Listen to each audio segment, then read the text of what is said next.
So what we started to do about 4 or 5 months ago was to say that Ukraine will not lose this war, which by definition means that Russia doesn't win this war. And by the way, in the theory of war, I think it's quite clear. If a big one attacks a small one, the small one is fighting for its existence. If the small one still exists, independence, sovereignty, territorial integrity, by definition, the small one will have won. So we started to change narrative because, especially in some quarters in the United States, there was this argument that, you know, you're going to lose this war, so why don't you just go ahead and give up Donetsk? And we didn't have any of that. You know, I've often heard the question that did you join, you know, too late? And I said, no, we joined at the last moment. Because if we were to apply for membership now, the answer would be yet, I'm afraid. So NATO is now changing its basic structure, and especially its burden sharing. You could say that it's 60% US, 40% Europe. We're more and more moving to 50-50. And NATO's deterrence is based on 3 things. 1 is conventional forces, 2 is missiles, and 3 is nuclear weapons, and especially the American nuclear umbrella. And what the Americans are telling us now is that Europe, you need to take more responsibility for your own defense. So when I participated in my first NATO summit, which was commemorating the 75th birthday of NATO in Washington, D.C., it was a big task to even think about us spending 2% of our GDP on defense. A year later, in The Hague with President Trump, we suddenly say 5%. So it's a colossal change. So before I would argue that NATO had plans and it could talk the talk, but the question was, can it walk the walk?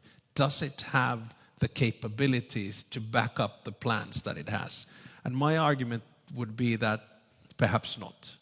But now we're starting to have that. And then you come to the question, is America still engaged in NATO? My answer is yes, it is. I speak a lot with the American administration. I speak a lot with the US military. I speak a lot with President Trump. And though the rhetoric sometimes feels quite uncomfortable, the commitment is still there. But if you want to simplify it, is Europe take more responsibility on conventional and missile defense industry, we will take care of the nuclear deterrence. So NATO is not dead. NATO is live and kicking, and still by far the strongest military alliance in the world that will not be tested. So you don't take some of the statements, especially over the last couple of weeks, coming from the US, that Europe wasn't helpful in Iran, that the allies did not fulfill their mandate and their responsibility literally. So I don't want to over-rationalize the past, but we've been there before. Suez crisis, France basically leaving NATO. You know, we've been there. So there is strong rhetoric. I fully admit that. And yes, of course, I take it seriously. And, you know, when the United States decides to pull 5,000 troops from Germany, I take it seriously and make sure that that will not weaken the defense posture of the alliance. But at the same time, let's be honest. Is it in the interest of the United States to be in NATO? Or put it this way. Can the United States be outside of NATO? My answer is no. Why?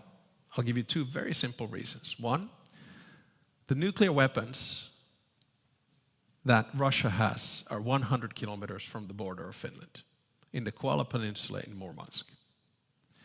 The ones that are able to survey, not necessarily control, but know what is going on in the Koala Peninsula are the Finns, the Swedes, and the Norwegian. Not one nuclear submarine leaves the Koala Peninsula without the Norwegians knowing about it. Those nuclear weapons are not pointed at Vilnius, Helsinki, Stockholm, or Oslo. They are pointed at Washington, D.C., they're pointed at New York, they're pointing at Miami, and they're pointing at Los Angeles. So if you're an American, you ask yourself the question, Do I need to be in bed with the Finns, the Swedes and the Norwegians in NATO? The answer is yes, I do. Second, if the United States wants to project power, military or otherwise, in the Middle East, say in Iran right now, it cannot, it has absolutely no chance to operate without European bases. And the big hullabaloo in the beginning of the Iran operation was that there was one country, Spain, that didn't allow the US to do that. And that created then an ongoing rhetoric. And then there was, I admit, quite strong language about, is this our war or not? It was, I think, difficult. But now we have toned it down, we have made it clear that, of course, we support the United States in their endeavors, and, of course, we will support the United States when it comes to the Straits of Hormuz. But for the United States to withdraw from Ramstein, or the biggest military hospital that takes care of wounded American soldiers in Germany, it's not going to happen. So tone down the language, be a little bit more Finnish, take a sauna, take an ice bath, calm down, go golfing, and let's sort it out. Yeah, I think it's an essential argument, Yeah. which needs to break through. Yeah. The noise. We wrote an article with my colleague for the Wall Street Journal arguing that Europe is quietly helping the US even in this war, which is so unpopular. Not quietly. I mean, all the bases. I mean, the US logistics don't work without European bases. And do Americans recognize that? Mm-hmm. Okay, let's move on to another question then. You've already mentioned a prescription, I suppose, on how to deal with some of these challenges, and that's values-based realism. Yeah. Let me push back a little bit. Uh-oh. Isn't that a little bit contradictory? Because realism is somewhat based on cynicism and on power, while values are obviously normative. So can you, bridge those two things together into a workable kind of foreign policy? I think the two of us have been reading too much international relations theory. I I think the start, so for those of you who don't necessarily know what values-based realism means, which probably includes myself, the basic idea is that you stick to your values, which in our case would be human rights, fundamental rights, freedom, democracy, justice, equality, protection of minorities, right? Traditional, what we would call global values, we find them in the EU charters, we find them in the UN charters, etc., etc. But you could argue also that they're Western liberal values, right? They begin from the idea of individual freedom, and then they try to project that. And my argument is that the most successful societies in the world abide by these. So if you look at, say, 50 rankings on freedom, on media freedom, on equality, on environmental quality of life, or on happiness, we're all there, democracies, right? Especially Lithuania and Finland. Exactly, Happiness. extremely happy people. And I think we've been the happiest for 9 years running now. We're good at hiding it as well. There's actually the most famous Finnish poet, Eino Leino, our national poet. He had a saying, "Kel onni on, se onnen kätkeköön." The one who has happiness, hide it. so we're hiding it quite well. So that, stay true to your values, right? But be realistic, and here's where realism comes in, that you're not going to solve the world's problems with like-minded countries only.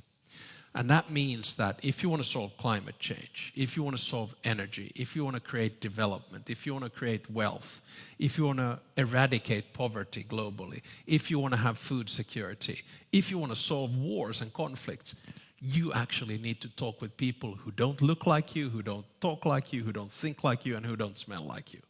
So that's the basic idea. That's why I talk about values-based realism. And let me push it one step further. Though it might seem like a contradiction in terms, the truth is that foreign policy or diplomacy is never consistent. There is always going to be double standards. As uncomfortable as it sounds, there are many diplomats in here, there are many people probably that study foreign policy. You have to make in foreign policy a values judgment every day. And that value always brings realism. Give you one example. Are you willing to give development aid to a country where homosexuality is a crime that causes a death penalty? Do you do it or not? I would probably say yes, if that country needs it and if it eradicates poverty. Do you buy arms from a country which is in a war, which is against international law and with which you disagree? If it is about defending yourself, the answer probably is yes. So that's why I'm saying that there's not going to be a moment in your life as a diplomat where you're only doing lovey-dovey decisions where your values are in the forefront and everyone will agree with what you do. So foreign policy and diplomacy is not binary, it's not black and white. Values-based realism for me is not a doctrine, but it's an instrument that gets us through the next stage in this world order. It was easy to be a values-based idealist after the end of the Cold War, but it was a little bit more difficult to do that after Russia attacked Ukraine. So is that why you're arguing Europe should open channels of common conversation with Russia? Part of it, yes. But also, so those of you who don't follow, but most of you probably do, what I have said with some European leaders is that we have now reached a stage in this war where Ukraine is in a position of strength. And then we have to ask ourselves the question, our partners, allies and friends, the United States, do they drive a foreign policy vis-à-vis Russia or Ukraine which is always in the interest of Europe, of Finland or Lithuania? If the answer to that question is, well, not always, then we need to think about, okay, what do we do about it? This is not about legitimizing a leader who has started an illegal war of aggression in Ukraine, but it's about finding a solution to a conflict to which there seems to be no end. And we can do it now, at some stage, because Ukraine is in a position of strength. And sorry for being morbid, but this war, the first year of this war for Ukraine was about survival.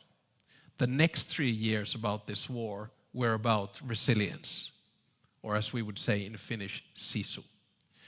This year is about mathematics. What do I mean? In the past 5 months, Ukraine has killed or wounded at an average to 30 to 35,000 Russian soldiers per month. 23,000 dead, 10,000 wounded long term.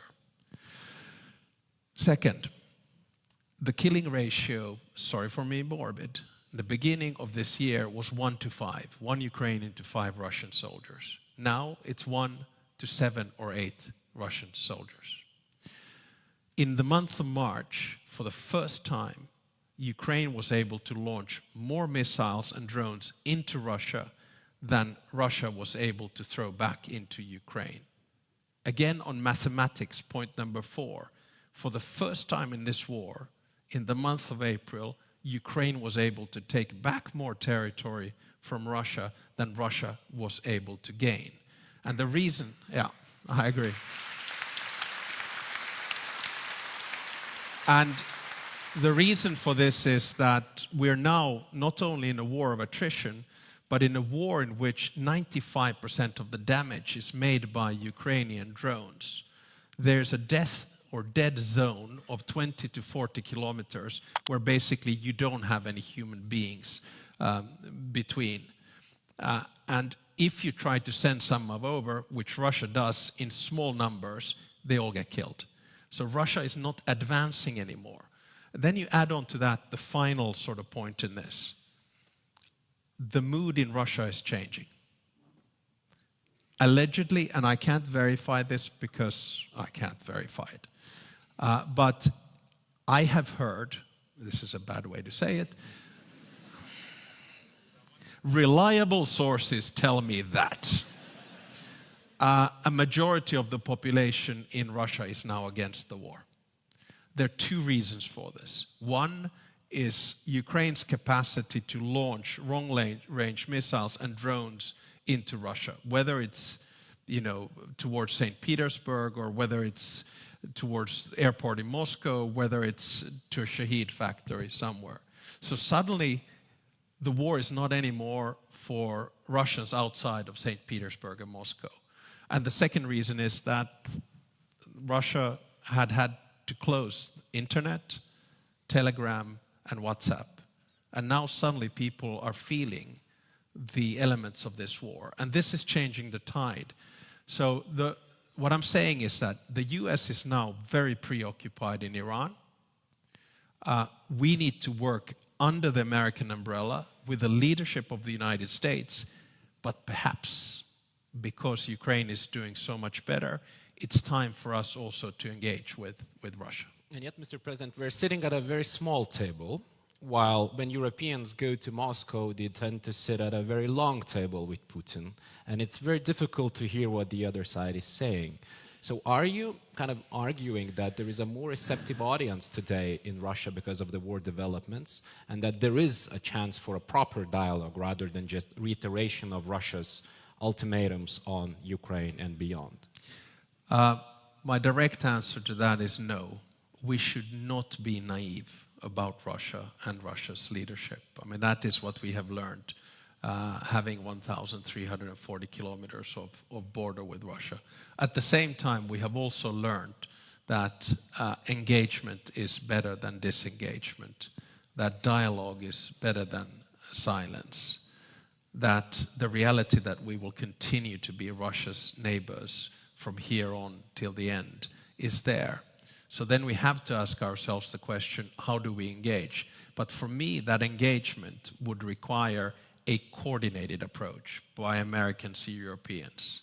And that means, E5, so the UK, France, Germany, Italy, Poland. It means NB8, so the Nordics and the Baltics, and especially the flank states. And of course, it needs a green light from Ukraine. So I'm just trying to prepare ourselves mentally for a moment whereby we might have to engage with Russia.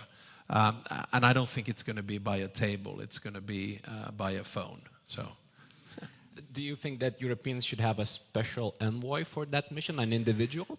I mean, it's hard to say. It's kind of difficult probably for Europeans to agree on that, And then to a certain extent, it's like having a special envoy elevates it too much. I'm just talking about an initial contact. And for me, naturally, it would probably be perhaps 2, 3, 4 countries at the same time by the same phone. And then you would have an agenda, which could be, quite concrete, but have low expectations. Not much will come out of that conversation. And you have to understand that. But at the same time, Russia is now in a position where I think it is more willing than before to talk with Europeans, because clearly, Ukraine is not going to lose this war. And maybe we have a person in this room who could be that individual. I don't know. Yeah. Well, let's keep it as a philosophical question then. I wanted to touch upon Ukraine, and then I'll look at the questions that are coming into Slido. You've mentioned recently that Ukraine needs Europe, of course, but Europe needs Ukraine probably even more. Yep. Let me share one concern with you. I'm concerned whether we are not alienating Ukraine by not providing it a clear pathway to the West. Yeah. And in some time in the future, this could bring trouble to us as well. Yeah. So how do you see that, and whether we are doing enough to make sure that Ukraine is clearly moving towards the West by integrating into structures, by trading with the West, and etc.? No, I agree with the undercurrent of your question fully. So what we started to do about 4 or 5 months ago was to say that Ukraine will not lose this war, which by definition means that Russia doesn't win this war. And by the way, in the theory of war, I think it's quite clear. If a big one attacks a small one, the small one is fighting for its existence. If the small one still exists, independence, sovereignty, territorial integrity, by definition, the small one will have won. So we started to change narrative, because especially in some quarters in the United States, there was this argument that, you're going to lose this war, so why don't you just go ahead and give up Donetsk? And we didn't have any of that. We didn't believe that. But of course, you had to back it up. And the maths now back that up.